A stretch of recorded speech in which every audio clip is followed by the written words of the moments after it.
Hey, welcome back to the Maxwell Leadership Podcast. And I say welcome back because over 200,000 downloads this week will be by many of you. Your teams, your companies are all tuning in. And today I'm super excited. Now, if you're watching us on YouTube, and by the way, to go ahead and jump in, let me tell you, you want to today, maxwellpodcast.com/YouTube. You'll see sitting with me in the studio today is the founder of this podcast. And see, I say this every week. We are the podcast committed to adding value to leaders who multiply value to others. John, you've heard that a few times before. Yeah, a few thousand, that's all, just a few thousand. And that's because everything John has founded, from podcasts to companies to certification teams, it all is founded on the foundation that we exist to add value to you so that we will multiply value to others. That's right. Now, I'm sitting beside not only John Maxwell, the founder of the Maxwell Leadership Podcast, the founder of Maxwell Leadership Team. I'm sitting beside one of the most noted authors and one of the best communicators in the world.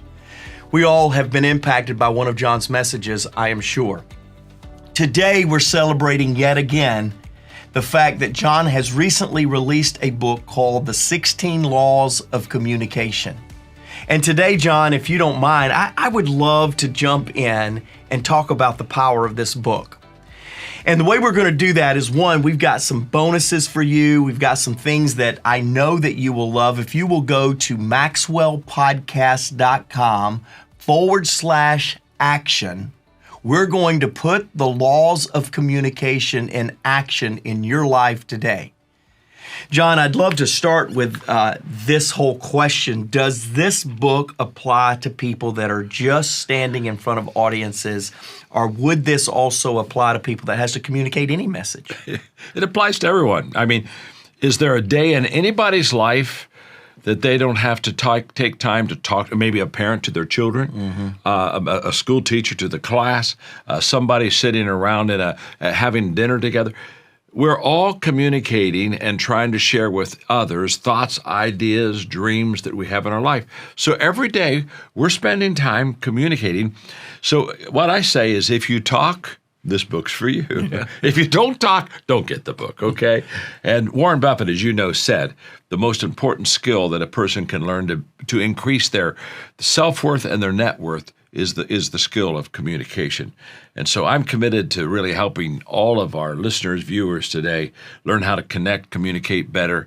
And I know you are too. And that's why I'm so excited to be on the podcast with you. Well, and I thought we'd take a little bit of a different angle, John. This podcast community is so large, 27 million downloads now. It's remarkable what you have been able to do and our message has been able to do through the podcast. One of the greatest things that we get as far as feedback from all of you is the authenticity. How what you see is what you get with John, what you see is what you get with myself and our co-host each and every week. And so, John, I thought we would dig into this book today using yours truly, myself, and the case study I am on communicating. Yes, here we go. And so if you enjoy my portion of the podcast, which is small compared to John and his content, that's because John Maxwell for the last 5 years has been mentoring me on pace. He's been mentoring me on effectiveness, on energy, on content, yes, on how to be a better speaker. And John, I was pretty bad at the beginning. Yes, you were. but you know, it doesn't matter where you start. In fact, I think people put way too much emphasis upon where they start and way too little emphasis of how they're growing and developing. And you were already a good communicator, Mark. But because of who you are in your position, you had to raise your level of communication to be much more effective. So for the last 4 or 5 years, I have mentored Mark, and it's been a delight to watch you grow. I can still remember a couple years ago at Pebble Beach at our annual golf tournament for Equip there, and you stood up in front of the crowd and you talked the first evening, and I looked at you and I thought, he's got it. Now, there's still a lot of room for growth, but I understood that the basics of good, successful communication, you were now not understanding them, but you were doing it. And that was for a person that mentors people. Is there anything greater for the teacher than to see their pupil do really well?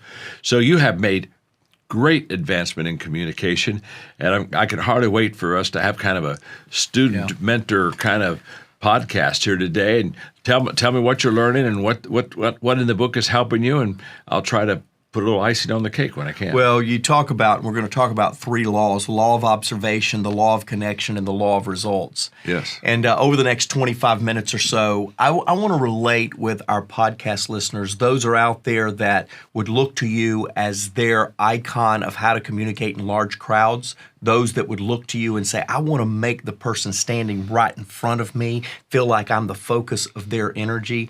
And truly, whether you're in front of 1 or you're in front of 1,000, you have this incredible ability to communicate. So I'm going to relate to all of you in our podcast family today. And I spent hours this morning. I woke up early.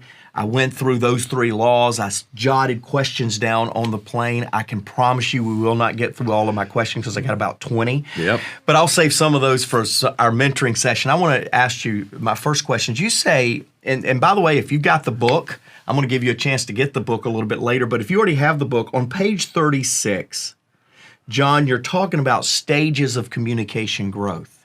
And you make a statement here that says, when you say you became a great communicator by watching how other people said their message, what are some practical ways, those of us that are watching you and others communicate, what are some practical ways we can watch how someone delivers their message? Yeah, Mark, that's a great question, and that's under the law of observation. And how I learned to communicate was watching other communicators. In fact, what happens is good communicators watch great communicators, and they learn how to do it. And when I would go hear someone speak, of course I would have my pad out to take notes because I'm looking for thoughts or ideas or content. But I'm looking way beyond what they say. I'm looking at who this person is, and I'm asking one question. This is what's going to help you. When the next time you listen to somebody speak, ask yourself one question: how do they connect with the audience? Now, that is the only question that I kept in my mind for probably at least 15 years when I was learning how to be a communicator. Every time somebody would speak, I would ask myself, how do they connect with the audience? And what I discovered was, first of all, a lot of times when people speak, they don't connect with the audience. Mm-hmm. So, and then I would turn that around and say, what is keeping them from connecting with their audience? So I'm always asking the question, how do they connect? Because if I can find that if I can develop that tool, find that secret, then I'm going to learn how to really connect and communicate with people. And what I discovered was that people that really connect with their audience are focused on the people that they're talking to, the audience. They're not focused on themselves. It's not about them. And so they're doing as little as possible to draw attention to themselves, or do as much as possible to connect and add value to those people. I noticed that they had different personalities, they had different temperaments, and I would watch them. If you're old like I am, when Walter Cronkite did the news, they put a tight picture in on him, and he always looked at the people, and he created intimacy. And I said, he connects through intimacy. You know, John F. Kennedy, if you look at him in the Nixon debate, you'll watch John Kennedy was so self-assured and so relaxed. And Nixon was tight, and you could just, when Nixon spoke, you felt pressure for him. It's kind of like you wanted to help him. And when JFK talked, it was like he was talking to you on the back porch where you're having a glass of lemonade together. And so what I found is that the great communicators are very natural, and they are very much focused on the people, and they're very confident that what they're saying is going to add value to the people, and the person that listens to them can see it. But different personalities, different temperaments. It's not like one personality, one temperament, or even one pace. But it's the fact that they have gotten over themselves, and they just say, it's all about the audience, not about me. Well, you say this, you say there's 4 stages of communication growth. And for those of you, again, that don't have the book, I'm telling you, what I love about this book is not only do you give great stories, you give practical ways. That's why we called the hashtag action to this whole podcast link, because you said, I worked, number 1, your first stage of communication growth, you said, I worked to learn the basics of good speaking was where I am. This where I was. It's an inside job. Do you remember, I was getting ready to speak to 3,000 people. It was early in your mentoring. I was, by the way, empathize with me a minute. I was holding John Maxwell's microphone. I was standing in John Maxwell's spotlight on John Maxwell's stage, and I was getting ready to speak to 3,000 people. No pressure, but John doesn't understand that. That's pressure, gang. Does anybody feel me right now? And I'm getting ready to go out, and I'm uptight, and I still have not got this knack. And you said, Mark, do you understand there's not another communicator in the world that can stand on stage and say, I've traveled the world with John Maxwell, and I've watched him lead and communicate when no one else was around that You're knew the only him. one. You gave me some kind of identity, and I remember going to that, and I've stood on that ever since. As a communicator, you need to get inside of you and determine what authority you stand on. Yeah, what is my uniqueness? Yeah, what is the ground on which I can stand when I speak? And I gave you that day. You're the only person that could say, really, what I'm going to teach you today, I've observed firsthand in John's life. And that puts you in a very unique position. It also established some authority and credibility for you, so now the people can lean in. Because when you're talking about it's tough to stand on my stage, it's because the people came to hear me. Yeah. And so I understand the fact that they didn't come to hear you. I don't mean that wrong. They didn't. And so it's like the time when I spoke at a conference and Superman literally got sick and couldn't show up, and I had to take Superman's place out on the stage. That was a catastrophe. But I understand that. But that day I gave you ground to stand on as a communicator that gave you a confidence that you could say something that no one else could say. Yeah. And that also lets people lean in. The moment you say that, they're ready to lean in because, Mark, you've seen things no one else has seen.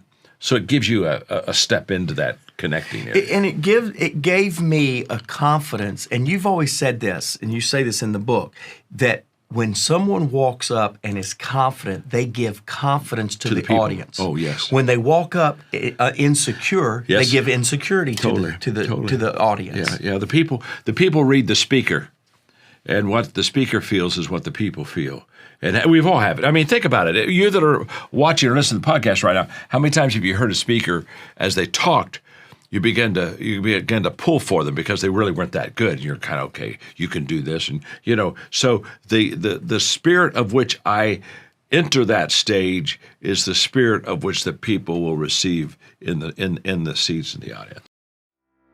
Leaders, you know better than anyone that growth is essential if you want to make tomorrow better than today. But fitting growth into your calendar takes intentionality and self-discipline.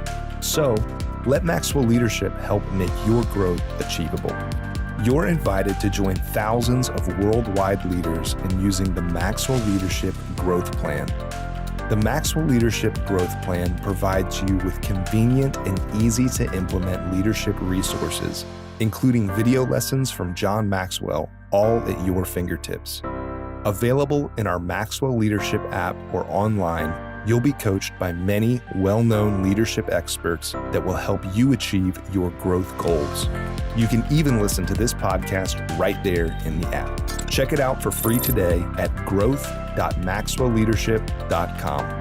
That's growth.maxwellleadership.com. So let's go to the next law. Well, it's not the next law in the book. It's law number 7, actually. Page 127 for those of you that have grabbed your book. The law of connection. Communicators know it's all about others. You make a statement. It's in bold. For those of you watching on YouTube, it's right there. It's in bold. It is highlighted for me. It's in bold for all of us. It says the law of connecting is by far the most important idea in this book. Why is that? Well, because you can say a lot, but if the people aren't connected with you, it doesn't register with them. They walk out unchanged. And so nothing happens until the communicator connects. Nothing happens. Well, I mean, time happens, and after 30, 40 minutes, you get to go home. But honestly, it's like somebody said one time, what happens if the whole audience falls asleep? What are you going to do? I said, I go wake up the speaker. It's a speaker problem. It's not an audience problem. You hear speakers say, well, that was a bad audience. There's no such thing as a bad audience, good audience. They're just bad or good communicators. And so it's very essential that we connect with the people, because they carry the message that connects with them. They don't carry a message that doesn't connect with them. They just never do. Yeah. You go on page 128 and you say, will you make the connection? It's a riveting question. Again, I love the practical approach you took this book. You said, people who focus on themselves seek to gain attention. Yeah. Speakers who focus on content seek to give information. Yeah. And then finally, communicators who focus on others make a connection. That's the way it works. Is it natural for leaders to have all of those or have to work through those? Is it natural? I know I look at those, John, and every one of those. You remember I used to the louder people applauded, the more I'd come off stage and say, I nailed it, didn't I, John? You'd go, no, you really didn't. Your screaming and getting them to clap was not applause for gratitude. It was applause for the white flag. Please stop, right? Well, no, it wasn't that bad, but you were a cheerleader more than a communicator. Yeah. You know what I'm saying? And you just needed a megaphone. That's the only thing you were lacking up there. Yes. So, and I'm trying to help you to become. Here's what I learned a long time ago. If you connect with the people, they'll cheer. Yeah. Or they'll cry. Or they'll change. There's something that will happen. Some action will take place when you really do connect with the people. But as a communicator, Mark, what I want for our whole audience is for you to say words. If the words were important enough for you to include in your talk, then they're important enough for the people to be connected with them. So the question is not, what words do I have in my talk? The question is, how do I connect with the audience till those words become my words? It's the difference between people when I'm done saying, John's an amazing communicator, and people when I'm done saying, I can do that. Yeah. And we want them to say, I can do that. This next phase, John, was one that was really hard for me, and you're going to remember this. Sorry, audience, you're getting to hear John mentor me up front and close, but to get it done with my talk. Remembering, I would talk. The faster I got, the shorter my time left, the faster I would talk. And you said, "Why are you talking so fast?" The essay. I had a lot more points I needed to make. And you went, "Your audience is done before your points are done." Oh yeah, you were amazing. Yeah, you would start at about 50 miles an hour, but your last 3 or 4 minutes, you were at 120. And most people, they were just trying to remember what you were saying as far as the word. If they could just get the words, they were happy because you were going such a. But you were trying to finish your content. Why? Because you were content oriented. Your focus was, I want to finish the content. Your focus wasn't, I want to connect with the people. Yeah. And to connect with the people, you can say half of what you had in the content and connect with people. In fact, what I teach people is the moment you see them leaning in and connecting, that's the moment you want to stay right where you are and let it work and work it and let it kind of be given to the people through that process of time. You don't want to rush to anything. I would rather spend 15 minutes and find the connection point and then spend the next 10, 15 minutes there and be done than to say, well, I know we're really connecting right now, but I've got other content here for you. And it's kind of like you leave what you were doing really well and you go back to what you're trying to finish off. But you've learned that, you've really learned that well. I'm watching you now, and you're much less, I've got to get through my content, and where do I connect and how do I stay there? It was the same event, John, speaking to 3,000 people. And we had another speaker, very, very well-known author. We love his books, but he was communicating that year, and he had 48 slides in 32 minutes. Oh, my goodness. And we will. This individual will remain unnamed because he's a friend, but you use that as an example and say, did you see how he had to get through all of his slides because he wanted to get his content? And the people, about 15 minutes into the 35 minute, their tongues were hanging out. They finally just set their pen down and said, hopefully I'll get the follow-up. Yeah. The slides were coming so fast, I got vertigo. I'm sitting in my seat, and the room's spinning around just a little bit. You couldn't keep up. But see, his idea of a successful talk was, I finished. Yeah. My idea of a successful talk, and what this book is all about, is the people felt that you connected with them. That it's all about that. But again, I've watched you make remarkable progress on that. You're doing a lot better. Less is really more normally. Yeah. You say in the book, page 132, for those that are reading, you said there's 4 keys to connecting with others. And key number one is realizing that you're not the main attraction. Okay, you remember that. Here's my specific question, though, to you. When you're the leader or the expert, so you're the leader leading a group of 5 or 10 people in a boardroom, or you're the expert, you're the subject matter expert on stage, how do you resist this temptation that you should have all the answers and know all the answers and therefore come across like you know your stuff rather than thinking that, or counter that with me that I'm not the main attraction, but sometimes I'm tempted to feel like I am supposed to have all the answers? Well, I'm amused because nobody has all the answers. So when a person thinks that they should have all the answers, they're delusional. I don't look at any person and feel that they are Mr. Answer Man or Mrs. Answer Woman. I mean, there are so many things I don't know. And again, we lose our effectiveness with our people when we try to give them a fake answer instead of an honest, I'm still working on that myself, and I'm not there yet. And I think that goes back to authenticity of a leader in the fact that there's something very connecting when I'm listening to somebody and they're very vulnerable and they're very open and they're just saying, what I'm talking about right now, I'm working through myself. And I'm not yet arrived, but let me, if it's okay, let me give you my journey. Let me tell you where I am. Yeah. And immediately, I mean, because nobody in that audience thinks they have their act together. None of us. So why should the speaker act like he or she has their act together? The moment that you tell me you have your act together and I don't, I've already lost the connection with you. But the moment you say, I'm working through some things, I'm leaning in because I'm working through some things. Yeah. And I'm saying, if he's working through things, I'm working through things, he's going to give me some things to work through that are going to help me. That's the connection you're looking for. Yeah. It leads right into the fourth key that you have on connecting others is be personable. Yeah. And I just wish that maybe you would tell myself and maybe some of the audience, what are some of the ways that you can become at ease with yourself? This is probably the biggest frustration I have in communication because I am at ease with myself. You are. Very much at ease. And sometimes I don't know how to transfer that over to other people. So let me give you 3 thoughts, and hopefully I'm not saying it's going to get you there, but I can tell you it'll start moving you there. First of all, I think you have to value yourself. I'm not wanting you to be arrogant, but I think that you have to believe that you're a person of value. And that when you go out to communicate to people, you have something valuable to communicate. So I think there's a self-belief that makes you at ease with yourself.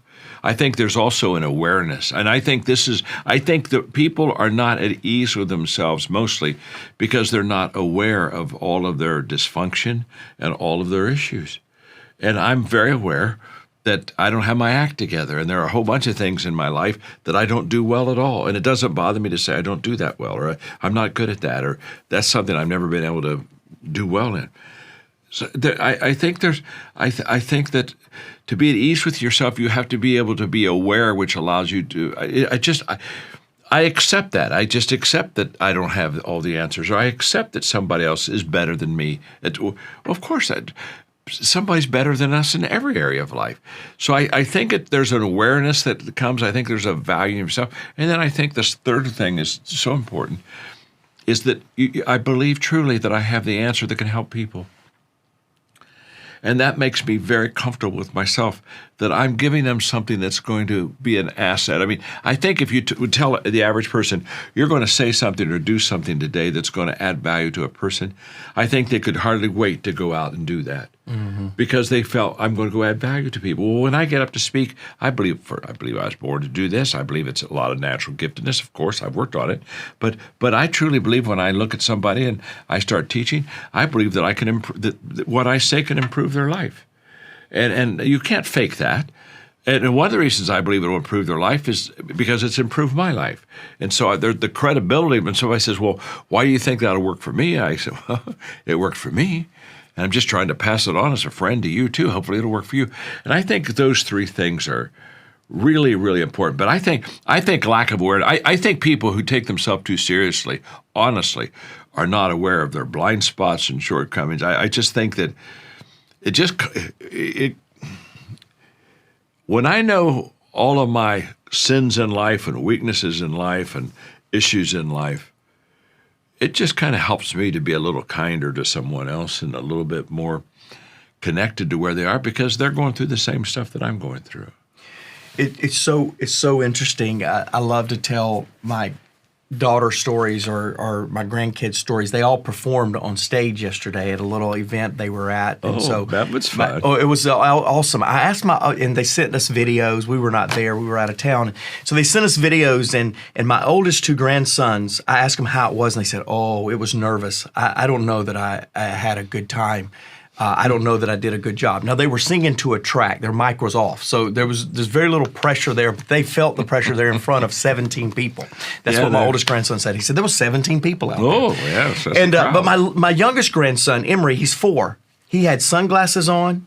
He had his collar turned up. He never stopped dancing. I'll have to show you the video afterwards. I said, Emery, how was it? He said, it was the best time I've ever had.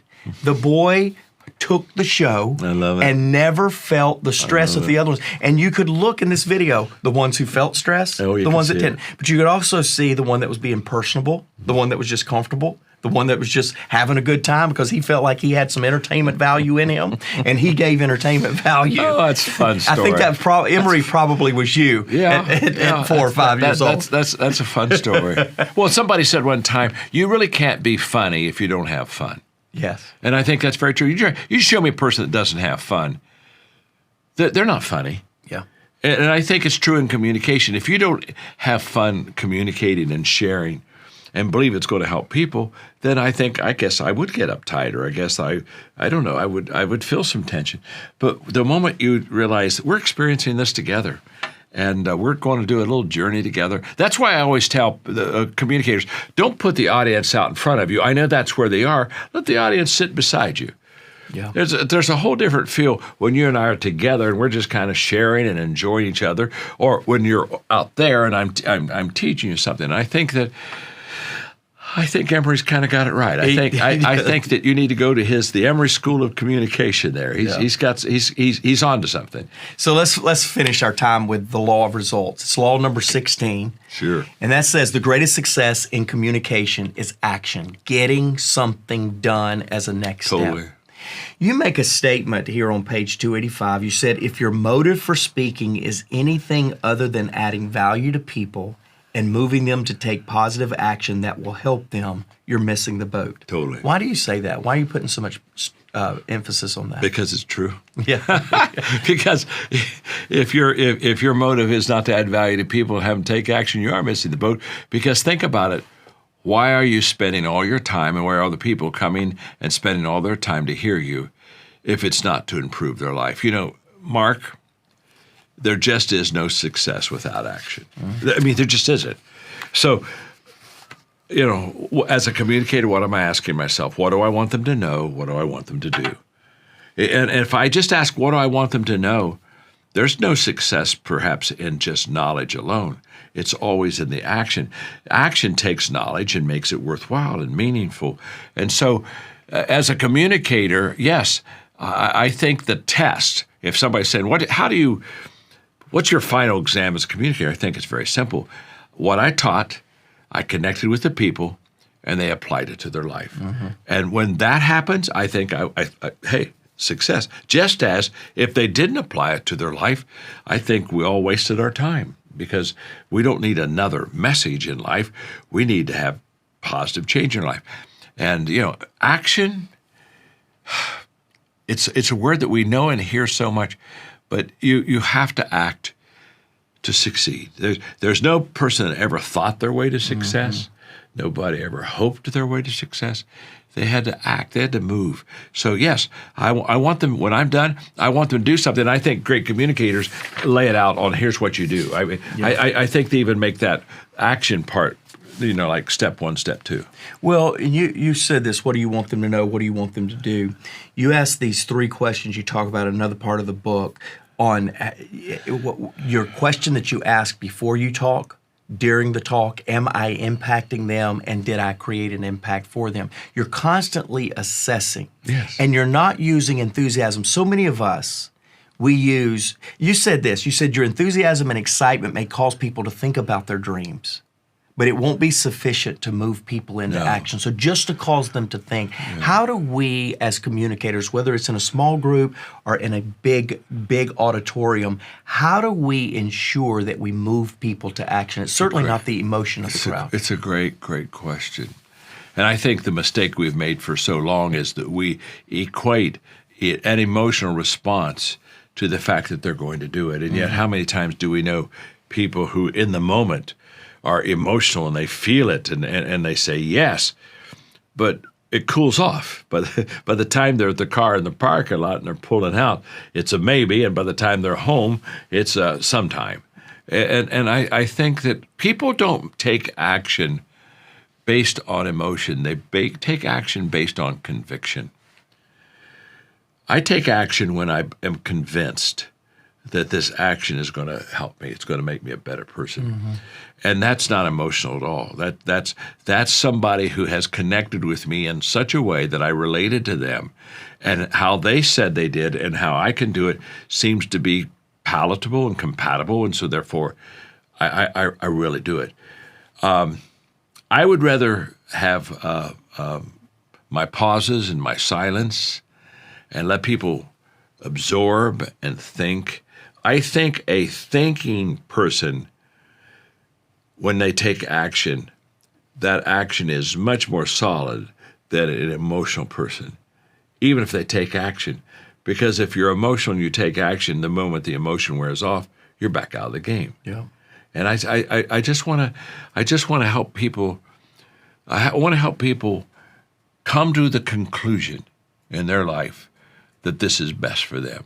It's not even come to the conclusion that this is what I want for them, but this is best for them. And any way I can communicate that, Mark, to them, that's going to have the return that we're looking for, buddy.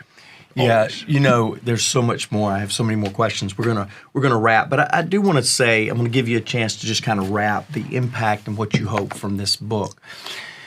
I do want to ask you just one quick follow-up. When you are assessing how well you did at connecting with the audience, and you're one of the most intuitive communicators I've ever seen. You're sitting up there and you notice when somebody wipes their nose. You would notice when somebody checks a text message. Totally. You notice. So you're intuitive at reading the crowd. How do you know at the end that you've really added value? Well, I think that because I can't go home with them, I don't think I could ever know for sure that I added value until I got to see if they took action on it. But I think the answer that I can give you, because we don't get that privilege. I don't get the privilege of getting in the car and going home with them. So when you ask, how do I know? Here's what I do. I know when I communicate something to people when they buy into it. Yeah. And they buy into it not just by assent. There's a sense that what I'm saying is true and real and right. And I can tell when they have bought into it, which tells me that the odds have increased, that they're going to do something about it. I'm responsible to people. I'm not responsible for people. So as a communicator, I'm responsible to give them the way to succeed. That's my responsibility. Mm-hmm. If I fail to deliver that, I've come short. And I want to do it in such a way that although I'm not responsible for them, I have nudged them in that direction. But they're responsible for themselves. And I'm sure there have been times when I thought people bought into a lesson I gave them and they didn't go out and finish off. And I'm probably sure that there's been sometimes I thought, boy, I don't think I did very well there, and they did. So it's hard. The communicator has to live in the moment, what I see and what I experience right now. 3 weeks later, the communicator could have a readout on whether that the people really bought into it or not, because if you don't take action, you didn't buy into it. Yep. Yeah, that's why I say ask for commitment. The only time you know when a person's the real deal is if you ask them for commitment, and that separates the players from the pretenders at all times. So I'm doing everything I can to get them to that point of commitment, but I'm responsible to make it as good as I can, but then they're responsible to make the commitment. Well, you certainly have made an impact in my life and in my communication with the principles in this book. I know many of you and our podcast family, you too would say that John Maxwell has helped you to communicate better. Those of you that this is your first podcast, you've joined us, or maybe those of you that have yet to pick up John's book, I won't tell on you, but he's sitting right here. You need to go get the book. Tell on him, Mark. Tell on him. And you can do that at 16laws.maxwellleadership.com. We'll put that in the show notes, 16laws.maxwellleadership.com. But there's something else that I've got to tell you. In 2 days, if you're listening to this podcast on time, if you're listening to this podcast the day it releases, in 2 days, yes, on May the 5th, John is starting for the first time ever a book club, 3 sessions that he's going to teach in this. It won't be an interview necessarily like this. It will be him teaching on the laws of communication, and you can get access to that book club by going to bookclub.maxwellleadership.com. Now, our one request is you buy 5 books and bring 5 people that you want to up their game in communication as well. So you can buy 5 books and then you'll get 5 passes to this 3-session book club that John is starting on May 5th. Now, you might say you're a little bit behind. You caught the podcast a few days late. That's okay. If you join between now and the last session, June the 2nd, if you join in any time, we will give you all 3 of the sessions. We'll put those in your inbox. You'll be able to listen to all 3 of them and be a part of the book club. So go to bookclub.maxwellleadership.com to be a part of this incredible, once-in-a-lifetime opportunity on this book. So we're so excited. Oh. John, thank you for being here today. So excited. I'm very excited. Can you think of anything better than to go buy 5 books and get your 5 players on your team and say, let's be with John for 3 different sessions on the book, and let's learn together and let's grow together. I mean, what a gift to your team to get them on our book club. So I hope do that, please. I want to see. We'll pull back the curtains and I'll give you the behind the scenes stuff on the book, and you'll have a good time, and I'll have a great time. I know. John, congratulations on book number 88.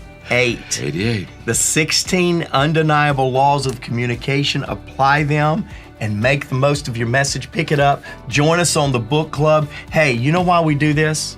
We do this because we want you to be a powerful, positive change agent in your world, because everyone deserves to be led well. That's right.